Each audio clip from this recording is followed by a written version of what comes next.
2022 yılda Gagauziyada plana koyuldu giriştirme 5 infrastruktura projektini 6'dan angları girdiler Birleşik Program dokumentine 2022-2024 yıllarına. Kararlandı bu niyetlere kabul etme finansları Millet İlerlemek Regional Fondu'ndan. Projektin bütün sayısı yakın 45 milyon lei kuracak. 2022 yılda bu projektlerin işlettirmesine verilecek 14 milyondan ziyade. İlerlemek programalarını hem kabul edilmiş projektleri açıkladı Gagauziya Dola İlerlemek Агентство'nun заметчицы Светлана Градинарь. Основная часть анализа – это у нас по экономике региона.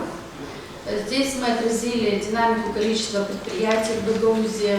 Biz gösterdik dinamikayı ne kadar var kurum Gagauziyada orta kazanç parasını bakarak işçilerin sayısına hepsi bunlar gösterirler. Hani 3 yılın süresinde Gagauziya kaplardı yüksek yere ekonomik oranda. Одно из хороших мест по экономическому развитию Республики Молдова.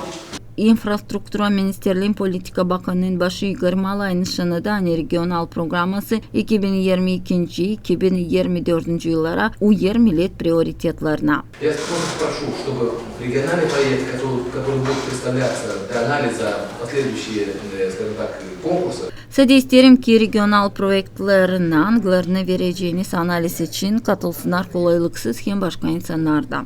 Включены и те люди, которые с особыми потребностями или с наиболее уязвимой слои населения, чтобы было реализовано или показано, как эти проекты будут помогать и отражать вот данные вопросы. Regional İlerlemek Programması kuruldu. Ekspertlerin yardımının hem geçti cümle seslemelerini verildi Gagauziyan regional nasatına kararlansın diye.